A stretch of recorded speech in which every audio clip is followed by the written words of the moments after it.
strange, right? Odd, right? So if everybody has a way of darkness, a way of death, but then here comes somebody that have a way of life, well, that's odd because everybody is used to darkness. Everybody is used to the ways of death. But here you come with a way of life. Well, now you're strange. You're odd, right? Uncommon, unusual. So again, all nations have ways of darkness, ways that leads to death. But here come the special chosen children with the ways of light, the ways of life.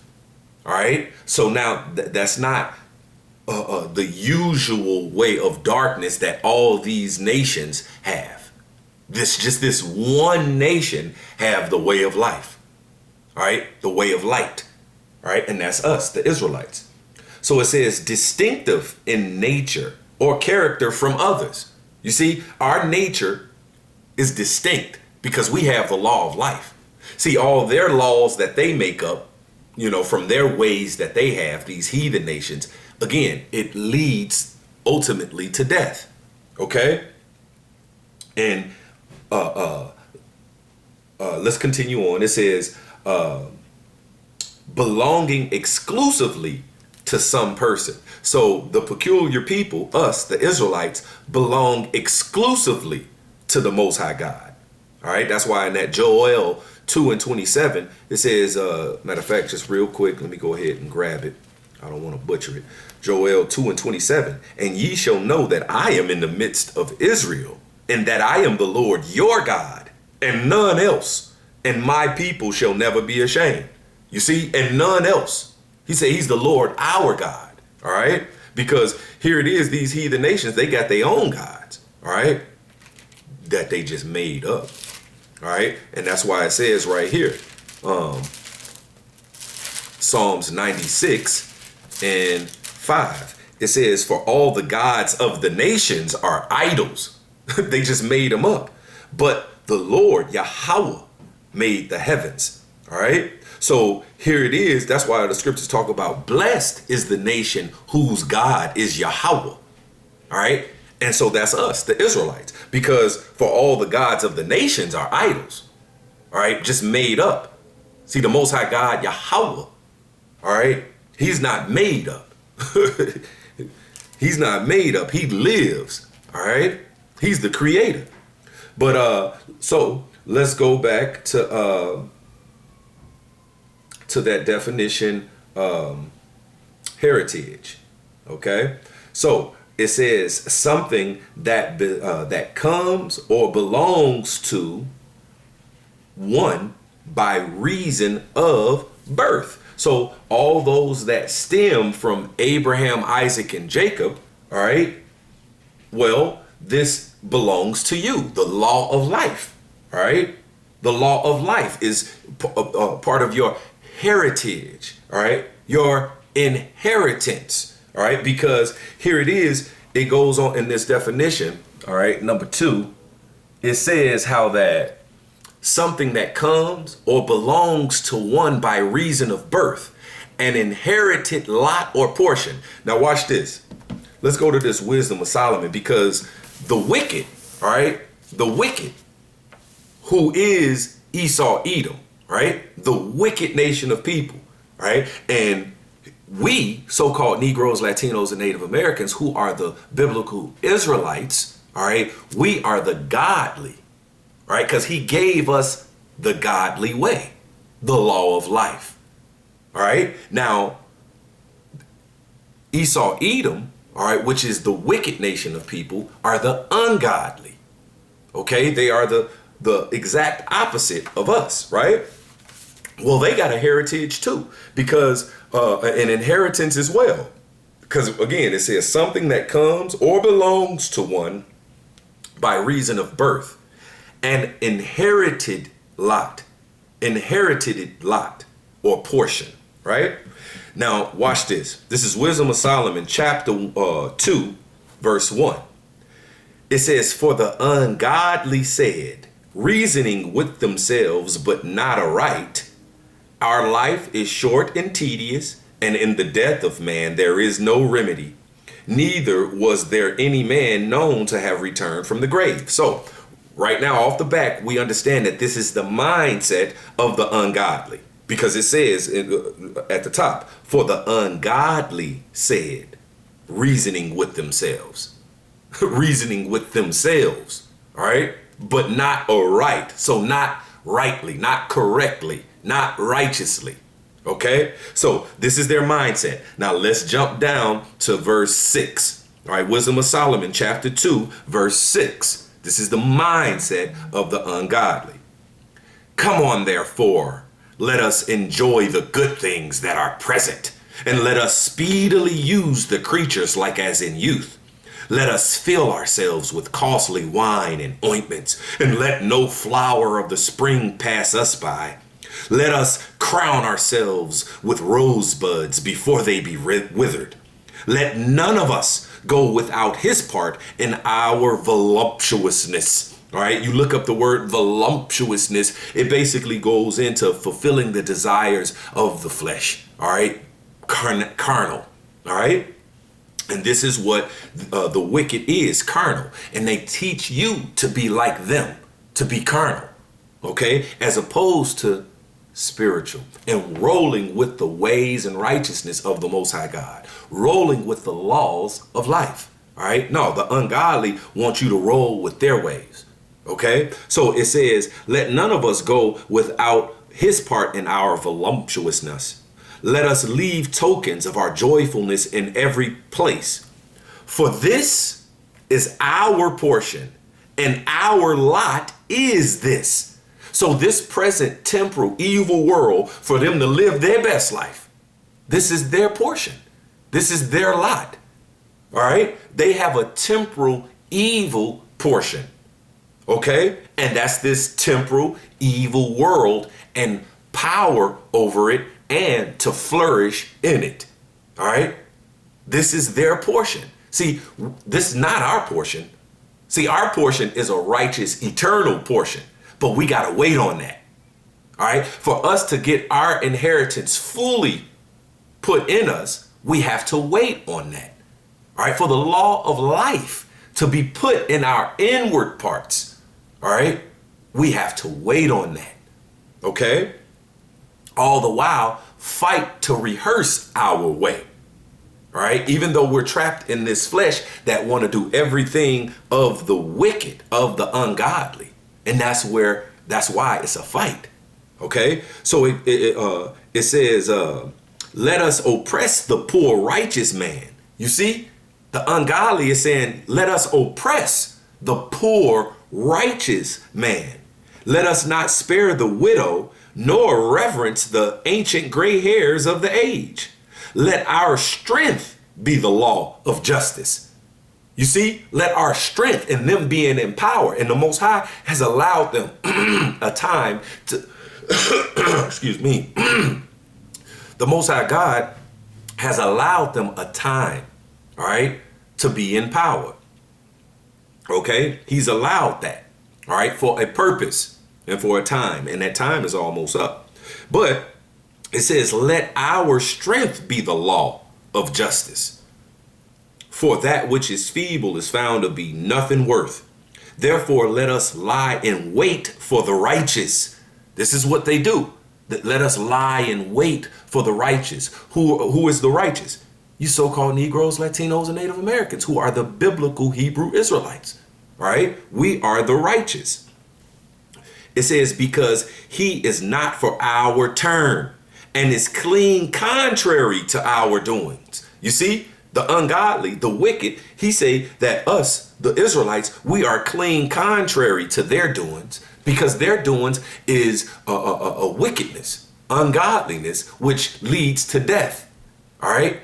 So it's a way of death, and our way is contrary to the way of death. See, our way that was given to us from the Most High God is a way of life. So are you trying to flourish right now in this present evil world and you rolling with the ways of death?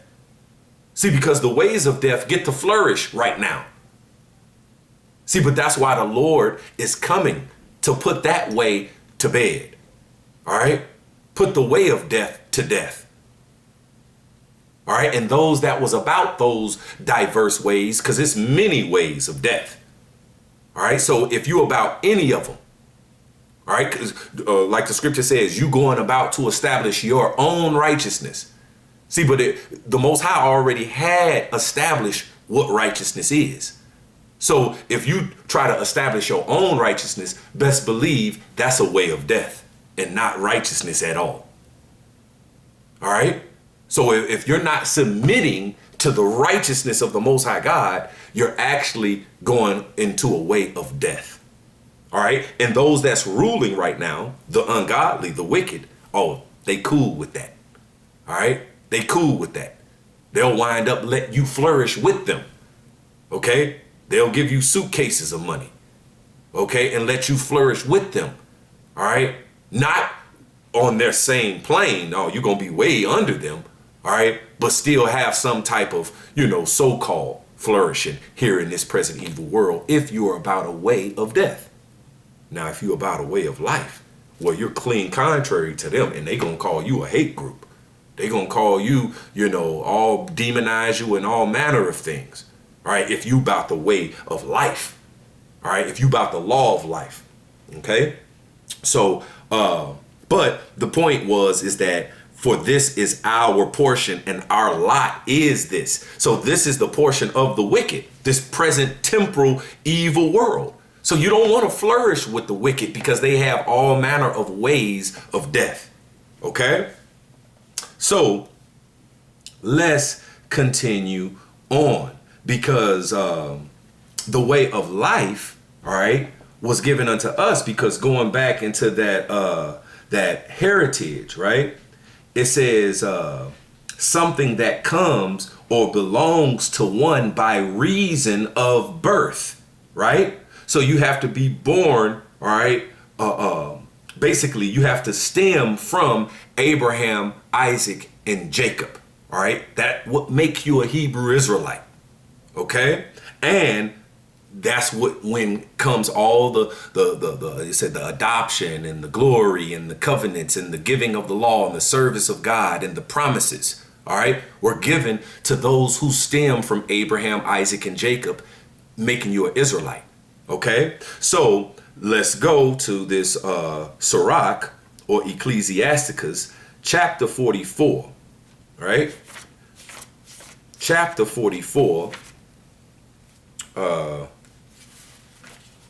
Chapter 44, verse 19.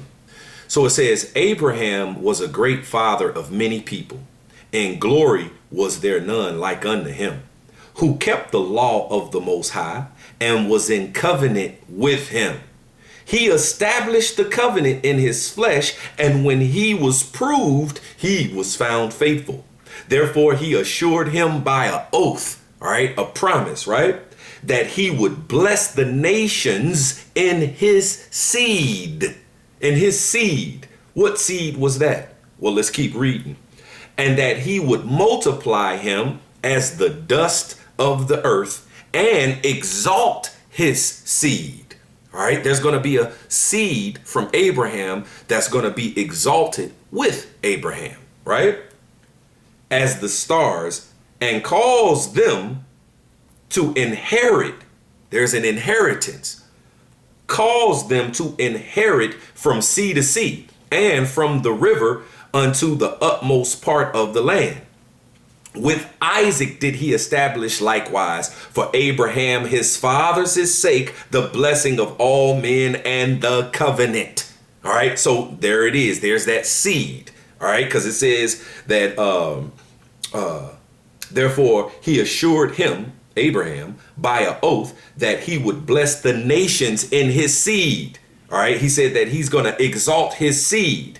Well, verse 22, it tells you who that seed was. Isaac. All right, so Abraham, that seed, Isaac. Let's keep reading. With Isaac did he establish likewise for Abraham's his father's sake the blessing of all men and the covenant. See, that's the blessing of us men of the nation of Israel, that we are going to be exalted, all right, above and rule, all right, and wear a crown, kings, right? So it says, verse 23, and made it rest. He made this oath, this promise, all right, this covenant rest upon the head of Jacob.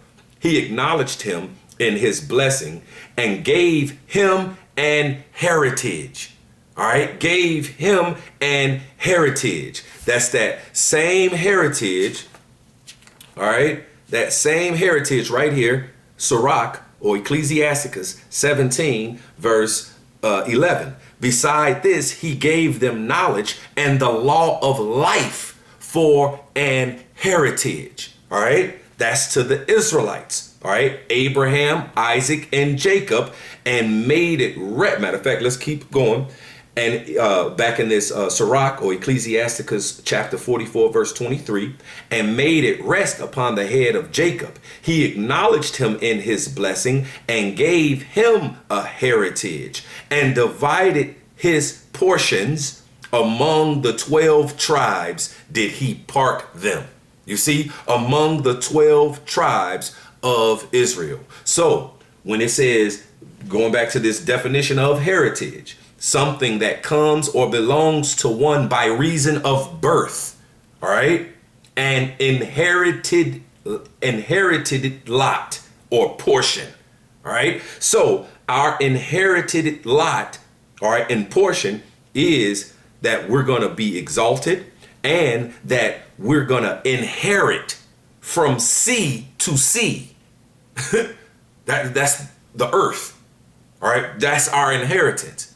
But with this first heaven and the first earth, this present temporal evil world, we don't have no inheritance with this one.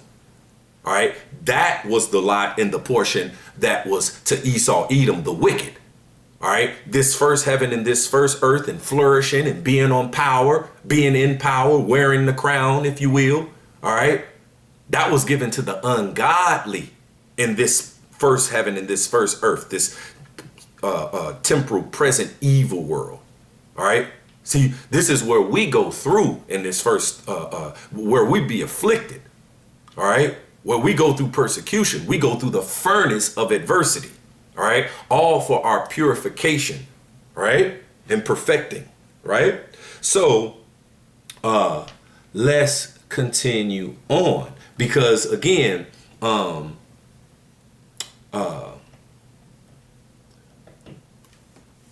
right, our way exalts us, because it says in this Sirach or Ecclesiasticus chapter 44, verse 21, it says, therefore he assured him by an oath that he would bless the nations in his seed, and that he would multiply him as the dust of the earth and exalt his seed, exalt above the nations. Okay, so here it is, our way, all right, our heritage, the law of life exalts us above the heathen nations. Okay. So our inheritance, the law of life, right?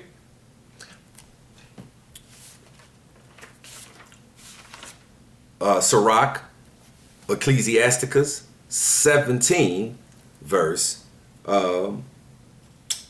11. Beside this, he gave them knowledge and a law of life for a heritage.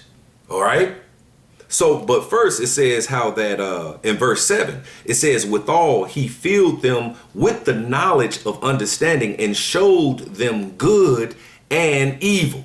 All right. He showed them good and evil. So we had to experience evil, right? We had to experience evil first, right? So let's go to this Second Esdras chapter 7. All right. This is the book of Second Esdras chapter 7, verse 9.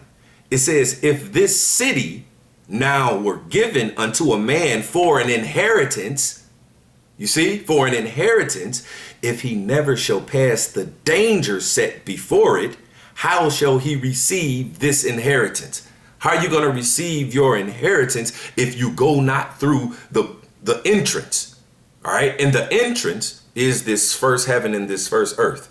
This entrance is this present temporal evil world, the dangerous place to fall. All right. So we had to go through this first, not succumb to it, but overcome it. All right. Overcome it by your mind being stayed on what's good. Yahushua, the will of the Father. All right. And the will of the Father leads to our inheritance. All right. The eternal righteous kingdom. Right. So again, we had to experience evil first because like it said how that in that Genesis, we had to learn both to be those gods, all right, to be perfected as gods. Matter of fact, I'll be right back.